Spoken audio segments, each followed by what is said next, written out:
Коллеги, всем добрый день. Мы начинаем панельную дискуссию. Distinguished colleagues, good afternoon. We start our panel discussion, which is called City on Demand. And what's interesting, we need to discuss ecosystem of state services for business. I am the moderator of the session. My name is Vladimir Markin, and today with me we're going to work with Maxim Gaman. He is going to be the speaker on behalf of the Minister of the Moscow government, head of the Moscow City Property Department, Suren Vardanyan, the Vice President of the Moscow Trade Chamber, Anatoly Kashutin, he is the representative of the trading platform, Anatoly Kurmanov, the project director of the Smart City, Vladislav Anishchenko, the president of CSR, head of the working group Digital Public, Lyubov Tsvetkova, chairwoman Moscow Investors Association, and we are also going to have Andrei Kashutin, general director. And we are going to thank everyone, and being a speaker, I would like to ask several questions which were not voiced in advance. I would like you to provide the answers to the following three questions. First, what is the digitalization level you believe was already reached in your area, in percentage or in share? The second question, who of the market stakeholders is mostly interested in further and fast digitalization? We have state, we have officials, we have different market participants. And the third question, what is your opinion? How fast this digitalization would go, and what are the priority steps for that? If you accept such agenda, then I will give the floor to Maxim Gaman. And we have a timing of 10 minutes per speech. The floor is yours. Good day, Vladimir. Good day, colleagues. For us, digitalization is not just a posh trend, and it's not something of a challenge we faced. When we speak about digitalization, it's our routine, systematic work during many, many years. And it was 2010 when we started to digitalize our public services. We started with our internal processes, because to make sure that we suggest something to the outer world, we need to make sure that it works inside our organization. So I speak about the inter-agency interactions, the interactions within our organization, and afterwards we commissioned under the industrial operation everything what could be afterwards suggested to the market. So, as for your question about the level of digitalization, I would split it into two parts, before the pandemic and after. If we will speak about our functionality and our experience of conversations with business and citizens, then we had digitalization level as a priority, and we believe we have pretty high level of digitalization. But when we speak about public services, it's not only for business but also for the citizens. We have a very strong social component. I think we had a boost during the previous year, and it was a direct response to the challenges we faced during the pandemic.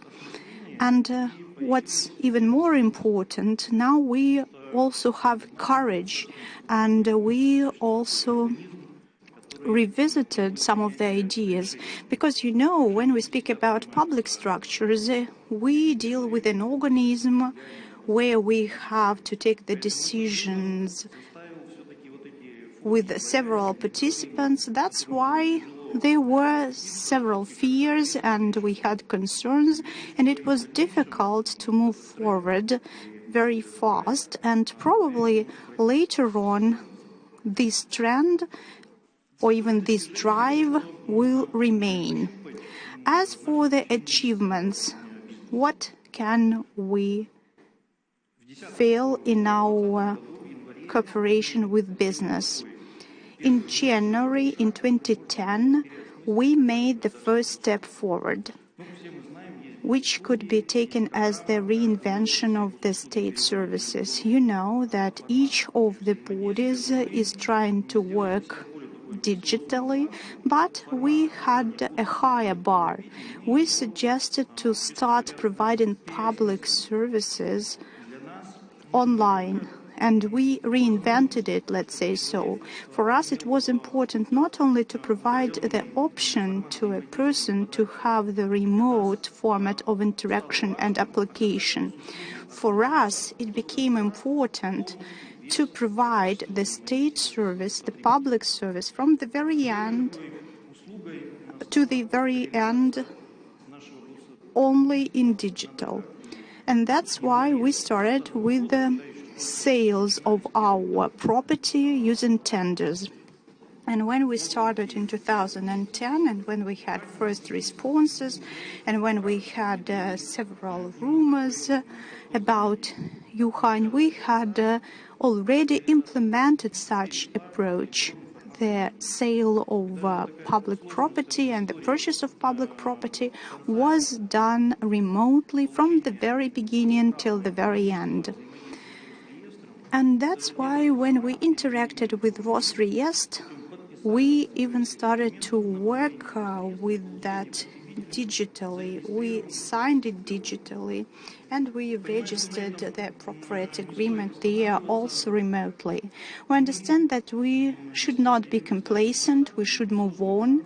That's why we have a high scale and quite ambitious plan to transfer all the services into the digital format. I think that the pandemic became a catalyst which accelerated our movement towards the production operation of the products, which we were already developing.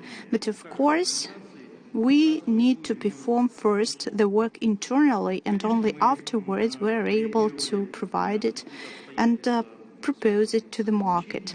Naturally, we had to respond to restrictions, to the remote way of working. For example, we were one of the first who introduced the video consultancy services.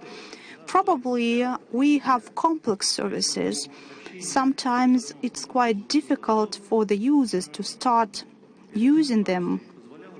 And we were able to overcome such obstacles. We were client-oriented. When we closed our offices, we had to change everything very quickly. And 5 days after, we were able to use those video conferences to explain people what to do. And it was in high demand. More than 5,000 applicants came to us. But what's more important, the pandemic also pushed us to the following. We transferred all the services into electronic format. This year we will complete this digital transformation. It wasn't also done in one day. We approached this stage step by step, and we implemented everything in stages or in parts. Last year we tried the first pool, then in March we switched to the electronic format for some more services, and then we continued. But the format of interaction differs from the similar services which are provided by other institutions. First of all, the application is only in electronic format. Then you stop working also in an electronic format because you sign everything electronically. That means that you have the public service turnkey. You do not have to go out. You do not have to personally communicate with someone. For us, it's important not just to create some template at a website where you may file an application. For us, the key is to be client-oriented. And by being client-oriented, we understand that the client would like to receive the positive results of the service. That's the first point. And the second point, that it should be comfortable and convenient for the client to receive such a service. And that's why we worked on that. And when we switched to the solely electronic format, we may now say that we succeeded. We have the feedback mechanisms. We understand what is expected from us, from the client, and we try to optimize and enhance all the necessary processes. Even when we implemented some of the services, we already understood that we will have to develop them further, that we will have to improve them. And of course, this cycle will be eternal. We won't stop. And that's due to the change of the format of interaction. Probably we will omit some additional requirements because, for example, we are able to get access to some of the documents by ourselves without asking the client to provide them. To make sure that the customer is coming to us and we are analyzing different situations, now we can see what could be in demand for a particular client, and we will be able to prompt some actions and activities. That's the first tendency. The second trend is to pool our services into some super services. Such pools are already being created. We already integrate several elements. For example, a wide-scale renovation program. This is a big project which is quite difficult for people who are moving from one house to another. We have something on the surface when you need to move and also take all the documents and receive all the necessary documents, but we also have the issues with the utility payments, with the re-registration, with the necessity to shift the kids to a new school, and so on and so forth. That means each person will have to face with many interactions, and that's why we understand that we need to suggest a super service which would include and cover all the adjacent areas and directions. Thank you so much. You still have a few seconds to finish. So what I would like to say to conclude, I would like to tell you once again that we are speaking about the front end at the moment, and this is about the digital format. But at the core of the front end, we need to have the product, and the product should be clear and transparent for the applicant.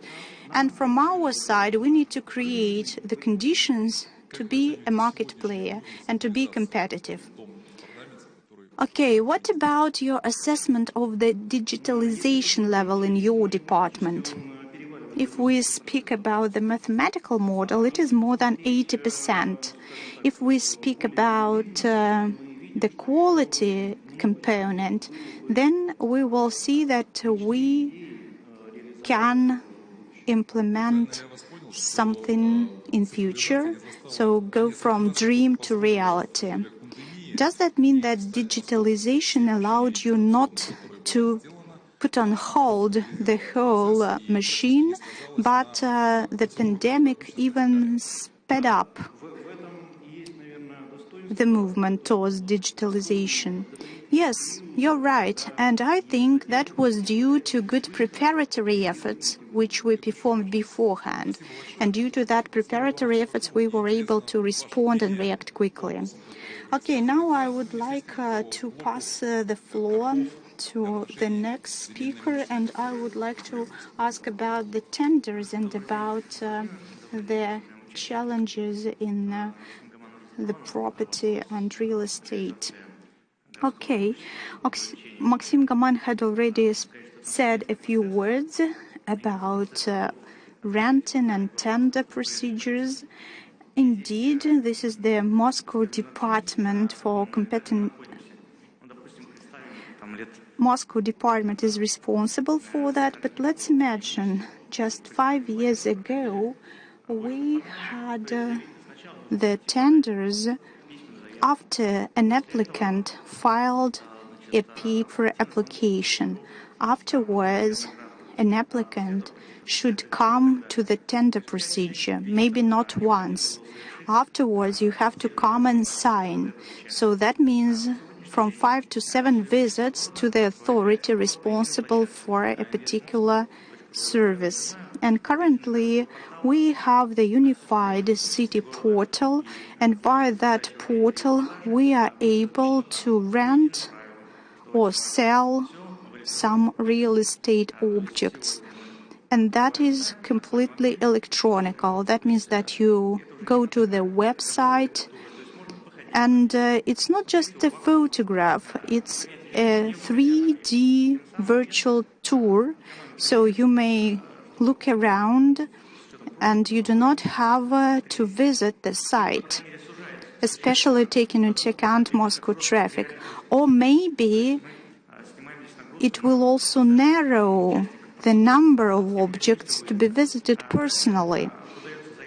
That's the first step. Then an application is filed via the personal account. Then it is electronically signed. Then the prepayment is transferred, naturally electronically as well. Then the tender is also conducted electronically. And in case if the bidder succeeded, we also sign that electronically and send it to the Department of the Real Property, Real Estate, and that's it. So the only point is to make sure that you come at least once to see that the object exists. You do it physically when you look at the object. So that means that the level of digitalization is very high.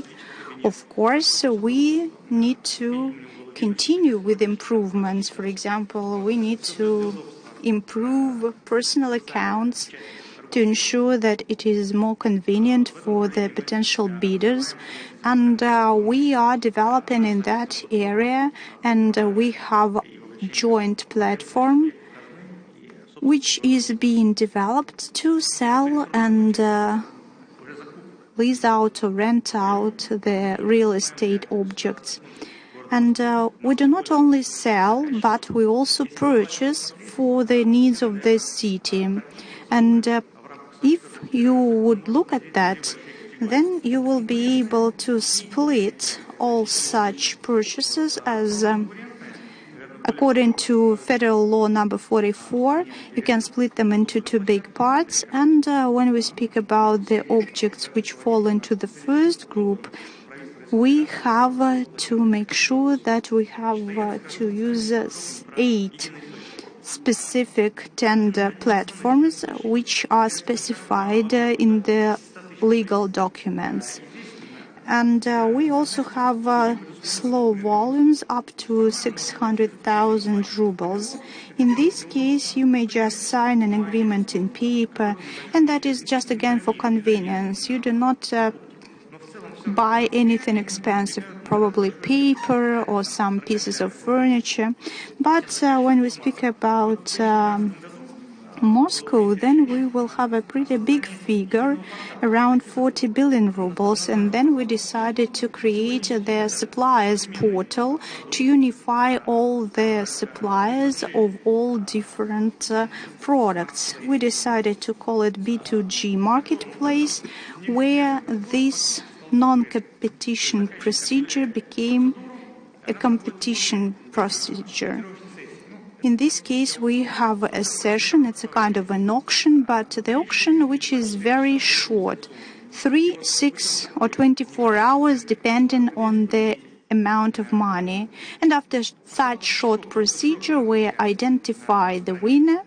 Such suppliers portal is widespread at the moment. We have a lot of different customers from the regions. Currently, we have 37 regions involved, and we signed the corresponding agreements, and they provide their volumes using that platform. You asked me not to say that something is better or best, but if the Agency for Strategic Initiatives recognized our portal as the best practice in 2020, that's an objective assessment.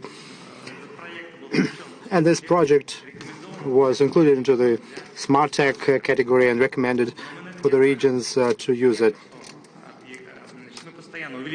We keep on increasing the number of potential stakeholders. Now it's around 200,000 unique suppliers that are part of the portal. We keep increasing the range of goods that can be purchased. That's why we add items to the catalog of our standard SKUs or goods units.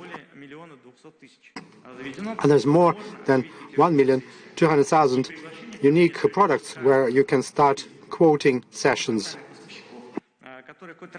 And there are many potential suppliers that at least once declared their goods in this category. It's the catalog principle. It's thousands of transactions per day. The average size of the contract varies from 70 to 100,000 rubles. That's the average size of the contract, and the maximum level is, according to the federal legislation, 600,000 rubles. 90% of all suppliers and participants are SMEs. We sort of supported competition there, especially for the SMEs, and it's important for their support. Moscow allocates around 40 billion rubles like that. Over the country, it's 70 billion rubles for 2021, considering all other regions that have joined the system. 37 regions, it's less than the half of the Russian Federation constituent entities, but there's a lot of digital integration work. It's not because every region may have their own software. You have to integrate it and combine it, and we will continue this work. We will also ask your colleague to talk about that. It's really interesting what you mentioned about procedure. 1,000 transactions per day, that's a lot. I used to be connected with that. What about the complaints or claims against the procedure? Is it better? Is the situation better? Well, we have fewer complaints, and we have just introduced structured contracts. It's not having to start a contract from scratch, but you put it together using special modules, and it's done for the convenience of the participants. You don't have to check every letter of the contract. It's standardized.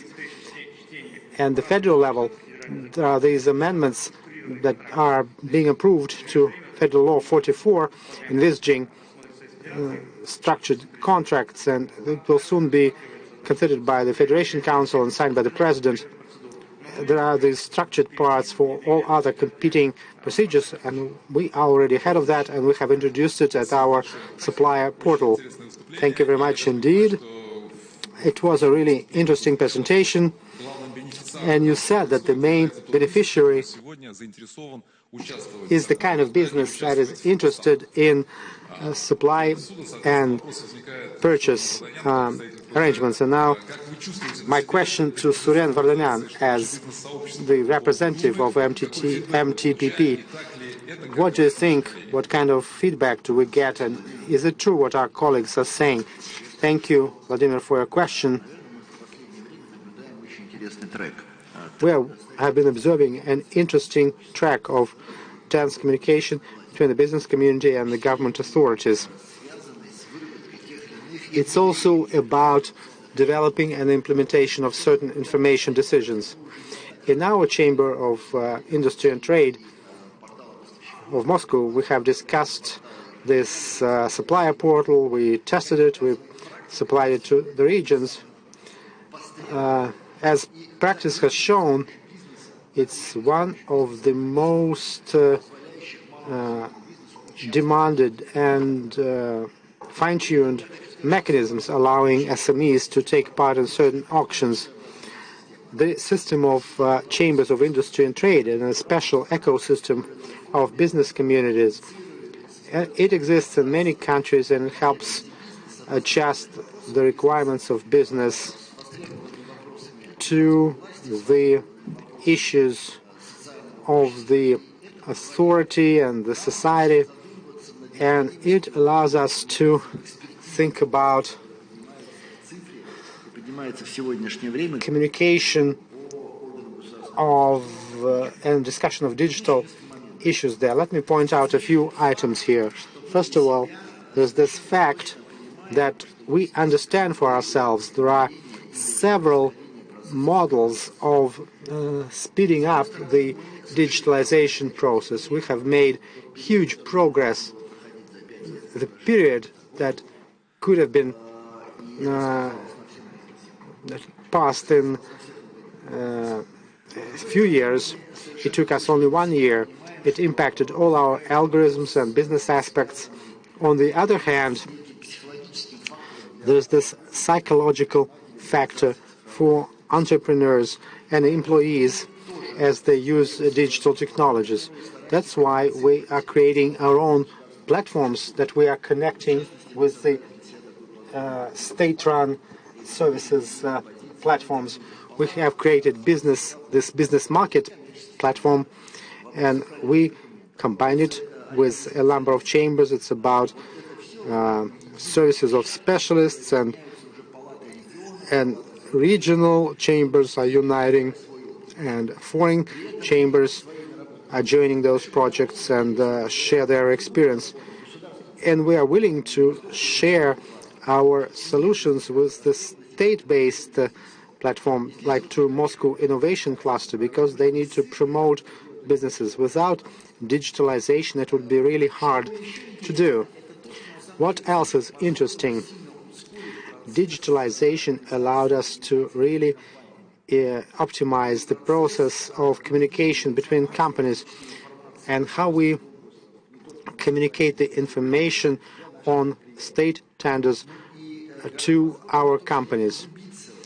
It also allowed us to dig deeper into the issues of novelties and innovations that certain business circles and government structures use in their countries.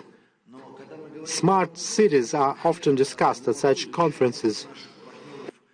When we talk about smart cities, we study the experience of our partners in Austria or Germany or in China, and we see and we check what we can use in our reality.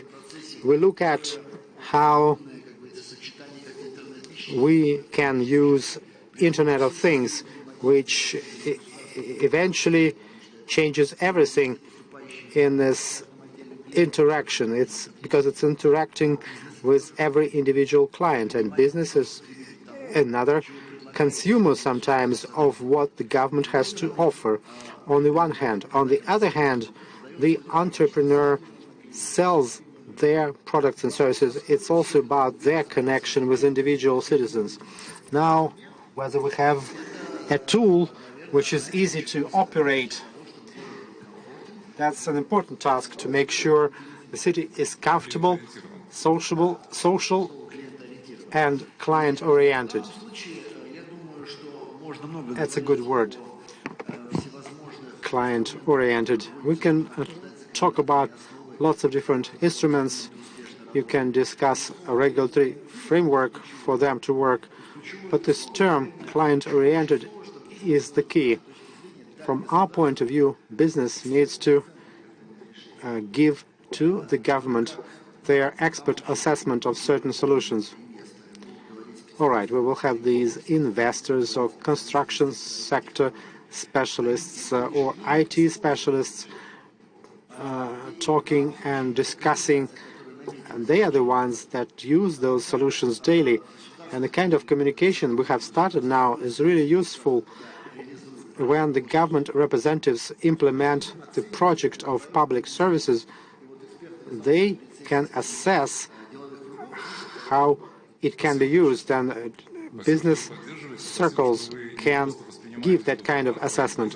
Thank you for all your efforts, for developing it, for communicating it. When we say and when we mention the ecosystem, it can be an ecosystem for everyone, for entrepreneurs, for the state authorities, for the society. All right, let me recall that one conference on logistics was Germany. In our studio, we had colleagues from Germany, and it was broadcast live. We said there were things to learn from Europe, and they laughed. And because they said, your restaurants are open and we are still locked down. In Russia, you have Yandex Taxi working and arriving in 3 minutes, and it doesn't exist in Germany. In Russia, you have Wi-Fi in every cafe or restaurant. In other words, they said there's much to learn from Russia. So in certain things, we are a good example for others. It's not surprising that Moscow is in the top 3 most comfortable cities of the world for living. It's according to Boston Consulting and their ranking. It means that we have created all the conditions. So there are things to learn from us, in other words. Right. Now, about electronic auctions and digitalization and what's the situation there. This is one of the areas where Russia is actually pretty high in the ranking. Almost 100% of state procurement transactions are done electronically, and that's a really high number even for the world. As for digitalizing state transactions or auctions, in 1996, when we just started, it was an experiment. There were very few opportunities like that. Then it took us about 6 years to prepare the new legislation to create the conditions for that industry, and by about 2013, most of the auctions were done electronically, not all. And by 2018, when almost all procurement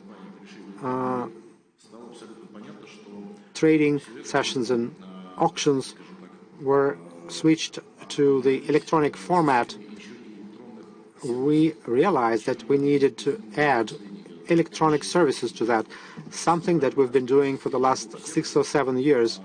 We were creating a system of electronic services so that the participant in the procurement system could get everything at the same time. Let's say there's a company that never took part in that kind of auction. We need to train them how to work with the platform. They need to get electronic signature, accreditation. They need to participate in the auction, and perhaps they will need a bank guarantee for the contract, maybe a loan, and make sure they have electronic doc flow to send invoices back and forth. And we are going to combine all these services. If we go to the left part, these are the auctions. On the right-hand side, services of this ecosystem. And the key factor there is about services based on big data and machine learning. They are not as huge as in some of the corporations. They have this really applied nature, And there's this recommendation system which recommends specific procedures and suppliers based on 300 different parameters. We run from 2,000 to 7,000 procedures per day at our platform. And even when you have 100 or 200 procedures per day, to do it manually is unreal. According to our statistics, in 8 cases out of 10, we issue valuable recommendations that end up on specific transactions. Another thing is the system that allows us to predict whether the auction will not be successful and there will be just 1 or 0 participants.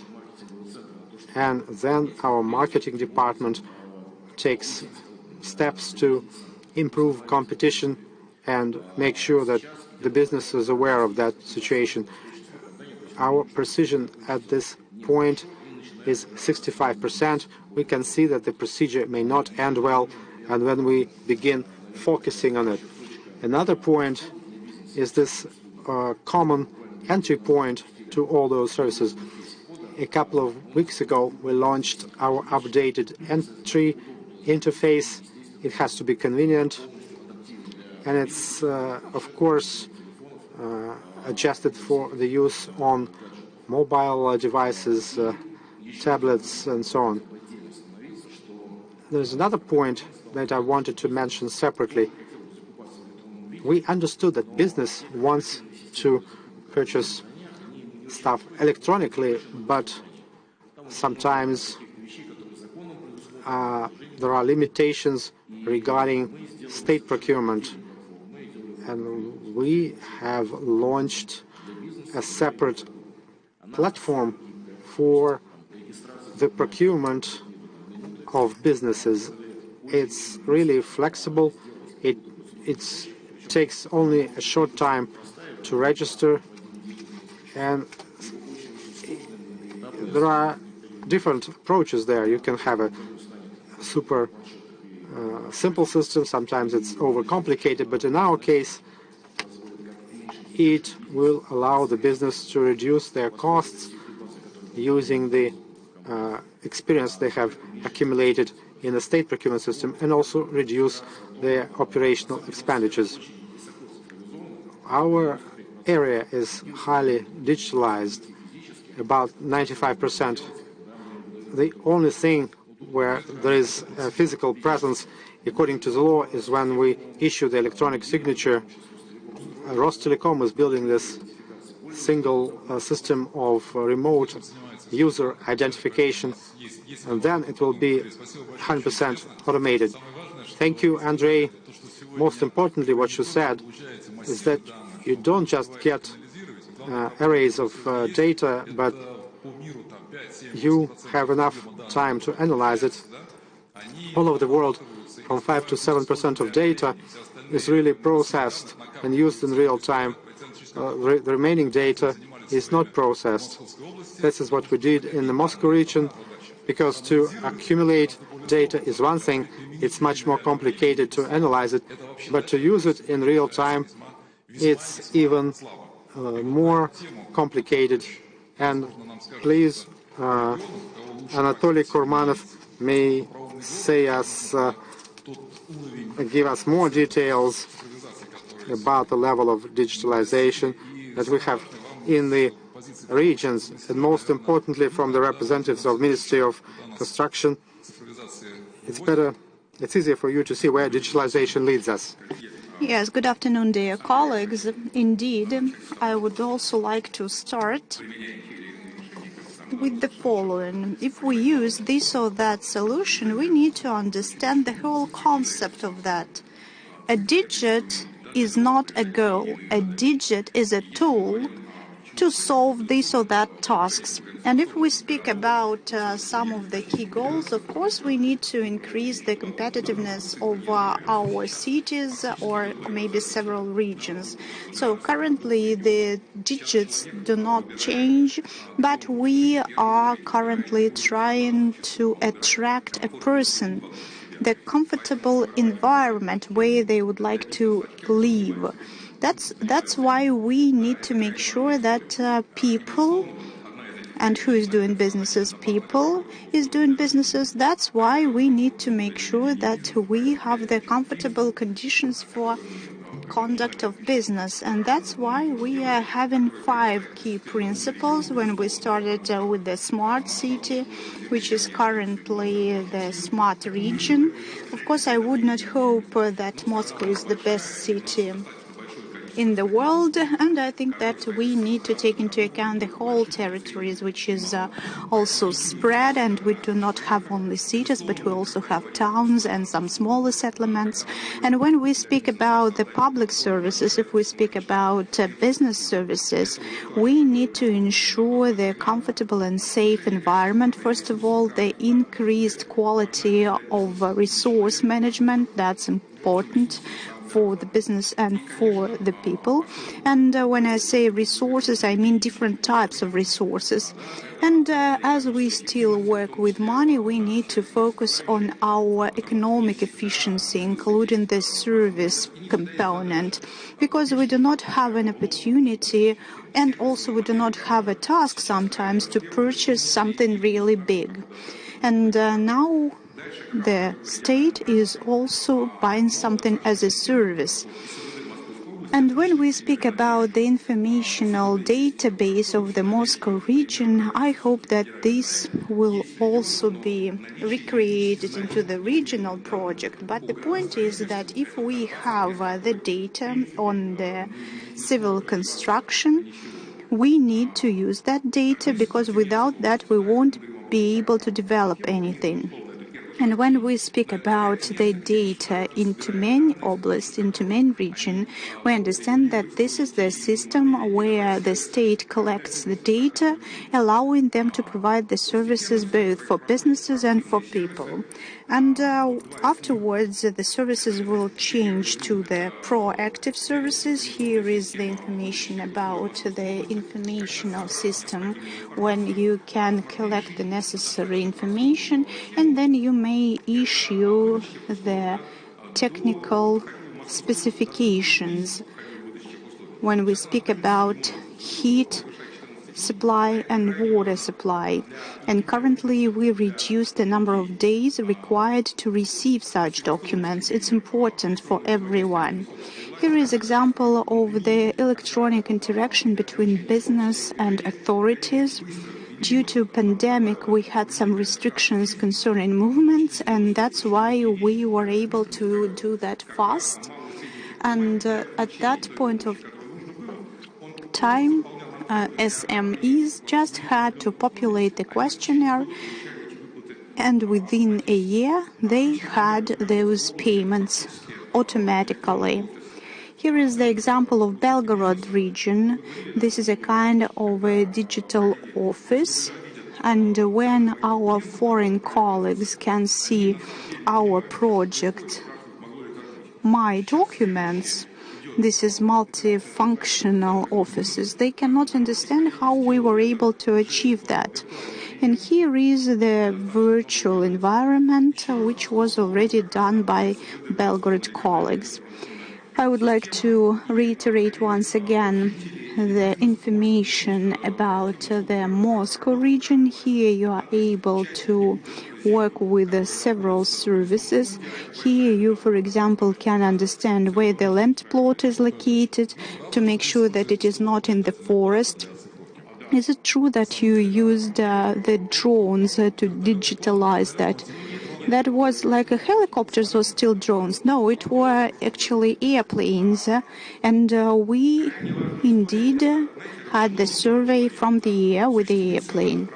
And once again, we have the whole area, and the colleagues in our institute Digital Economy They realized the project. It's been working already for 2 years. So what they are trying to do, they enhance and work on business cases to digitalize some of the projects in the regions. And of course, we can see that this is the social responsibility and engagement, first of all. And we understand that people will live after us in those cities. Morgenstern and Dania, I don't think they will be living there. That's why we need to be a role model. We need to demonstrate some successful behavior models. Okay, colleagues already mentioned the components of the ecosystem. First of all, it's data, then of course it's solutions, then the creation of the ecosystem itself, and then the creation of information. A lot of people are watching us online. Okay, let me interrupt you. What is your percentage for digitalization? I'm not ready to answer. I have some ideal world in my mind. Yes, you're right. Currently, first of all, we have the potential for development. Second, we have the level of assessment of the system perceivement. And also, we are going to have the eternal expectations. Well, actually, all the processes should be digitalized, but we have more and more processes, and that means that it's a cycle. I just wanted to reiterate your idea that digital is not a goal. And if we speak that you have to support those theses, probably, if I will pass the floor to the next speaker. What would you like to tell us about digitalization, about ecosystem? What would you like to add to the dialogue of the market participant? We are all people, and that means that we interact not only with the digits, but we also speak about business processes, and that means that the data is not the ultimate goal, but the data are going to be used to provide state services or the services between different businesses or between businesses and the state, only if it is justifiable. And if we currently have no reasons, although we have technology, we won't do that. From what we see now, and answering to your initial question, what are the next steps? I would like to say that on behalf of the state, we have the big initiative, and this initiative 24/7 will be implemented not only in big cities but also in regions. And in this case, we will be able to see that in 1 year and a half or within 2 years, starting from now, have to be switched to the digital electronic format. And that means that when we speak about super services, it's the pathway which we will all have to pass. We have already started it in Moscow, and we are close to the end of that path in Moscow. But when we go to the region, we will see that we have 2.53 thousand services which we provide to business, and we need to restrict the number of such services up to 600 probably. For example, if you are able to double-check the documents using different registers, you need to simplify the procedure. And that will be easier for businesses, for citizens, and finally for authorities. And if we want to receive those services in a model 24/7, that means that we will have to work not only proactively, but we have to automate our decision-making process. That means that we will first have to understand which algorithm to use. Should it be a tree algorithm or should it be AE algorithm? But obviously we are moving towards that direction of automation of decision making. And when we speak about the investments, and if we speak about the digitalization, can we, in other words, gain something from digitalization? I think that's the first trend. The third trend, when business wants something from authority and authorities want something from business. And in this case, the functions of the state might be transferred to businesses. It can be in different areas, for example, in the area of procurement in some regions, or in the area of mass services, when we get a lot of different public services via fuel stations, via shops, via some post offices, for example, and so on. And the idea is that all the public services, starting from the purchase of a car and finishing with having a kid at school, we are working in a dual mode. On the one hand, we are businessmen, on the other hand, we are citizens. And that means that we will be able to use the platforms, aggregators of business, but to provide the public services.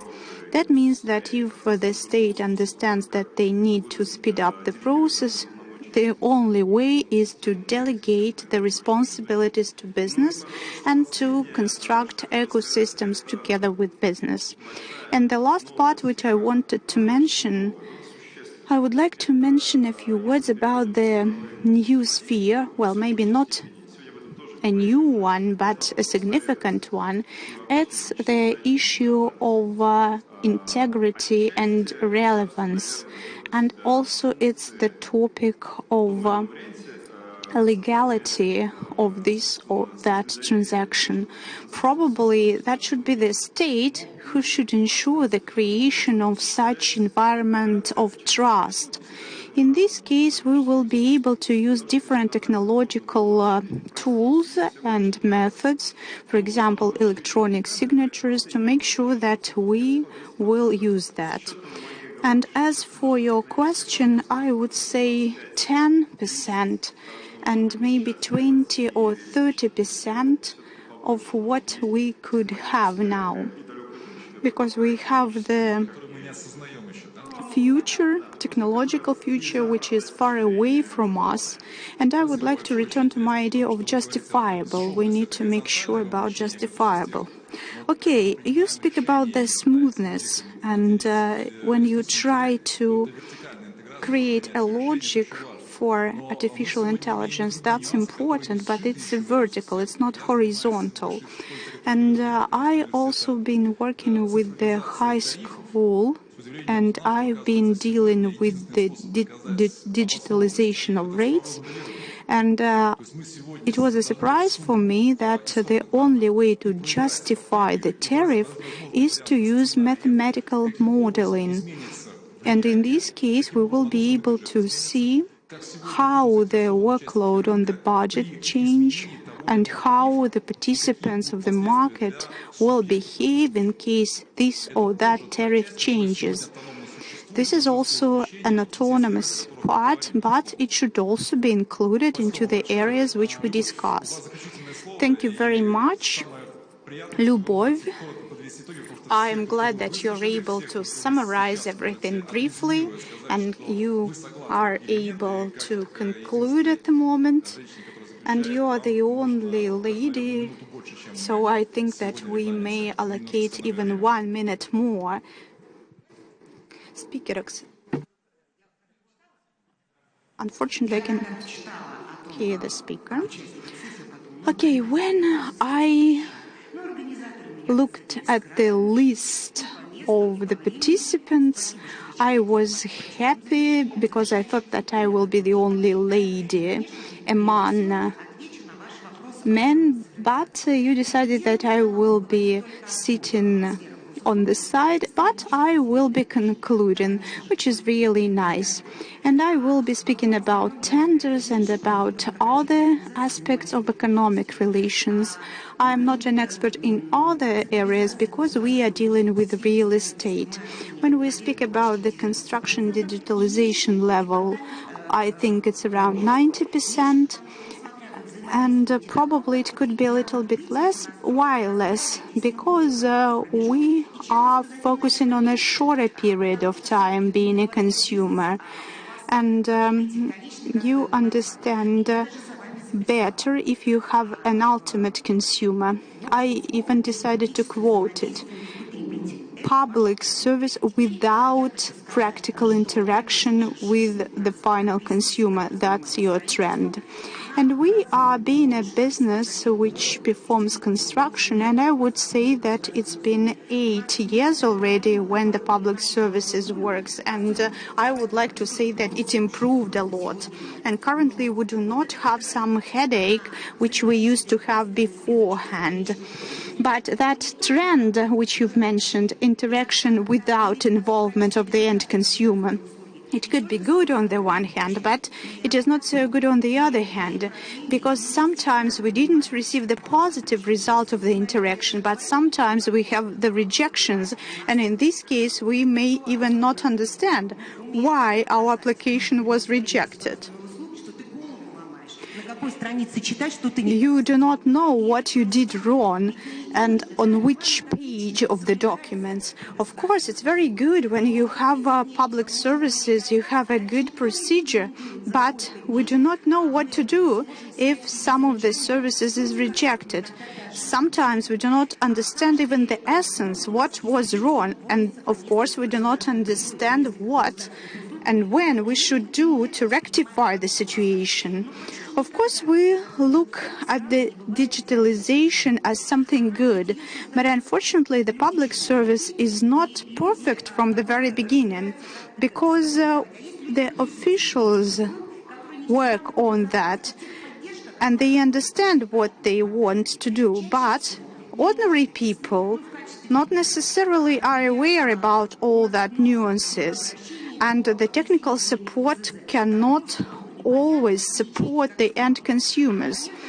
And in some cases, we forget about something. For example, when we need to register the land plot, in this case, they forgot about the natural persons, as if a natural person cannot own a land plot.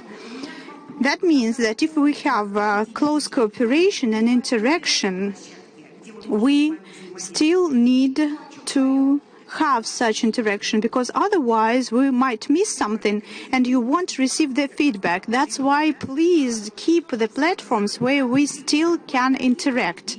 And you mentioned the tender platforms and you mentioned the smoothless trades and tenders, but we have and we used to have road shows where during the tender procedures you met people, you explained everything, you collected the feedback, and you were able to change something. And now, yes, it is smoothless. That means that by interaction you should not understand only the exchange of documents, but also the interaction between people. Of course, it's clear that when we have such interaction type, then it's difficult to explain something. For example, Rosregister is my personal example, says that they need to have the electronic signature. That's one authority, and the other authority refuses to provide such an electronic signature. And we are somehow have to connect those two authorities. But why? You have better options to electronically interact between those authorities than us. So if we want to push the button and everything magically works, we still have to communicate with each other. And I think face-to-face. That was a really emotional speech, and it's inspiring. And of course, when we speak about digits, we still need to have personal interaction, face-to-face meetings. And before starting communicating, we shared our opinions. And of course, when we have such communication, it inspires. We have the common ground, and I think that's why we had such an interesting discussion. And I think nobody was bored, neither those who spoke, neither those who listened. I hope that we will have some questions later on. Currently, we do not have any questions, but I think that we received a lot of useful information, and I hope that I also learned a lot. And that's why, keeping to our schedule, I hope that we are on time. I would like to thank all the speakers, and I think that everything worked great. Thank you so much.